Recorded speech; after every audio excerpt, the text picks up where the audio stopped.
আমি কোনো নিজের কোনো দলিল দিব না, আমি সহিহ বুখারী থেকে দুটো দলিল দিয়ে যাই। কয়টা? সবাই বলেন।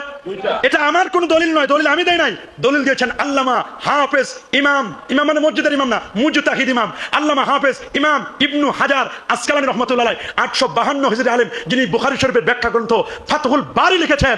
এতবার পণ্ডিত আল আজবিবাতুল মারদিয়া কিতাবের 1117 18 পৃষ্ঠার মধ্যে স্পষ্ট করে লেখা। উনি বলছেন বুখারী শরীফের হাদিস 4802 নম্বর হাদিস, আব্দুল্লাহ ইবনে আব্বাস রাদিয়াল্লাহু তাআলা আনহুমা হাদিসটি বর্ণনা করেন। আল্লাহর নবী মদিনা শরীফে গেলেন, দেখলেন ইহুদিরা রোজা পালন করছে। নবীজি জিজ্ঞেস করলেন, তোমরা কেন রোজা রাখো?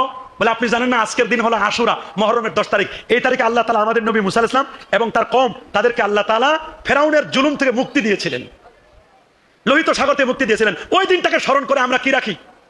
রোজা পালন করি। কি পালন করি আমরা? ওই দিনটাকে মুসা নবী রাখছে আর তার উম্মতে রাখছে, আমরা মুসা নবীর উম্মত হিসেবে ইহুদিরা রোজা রাখছি।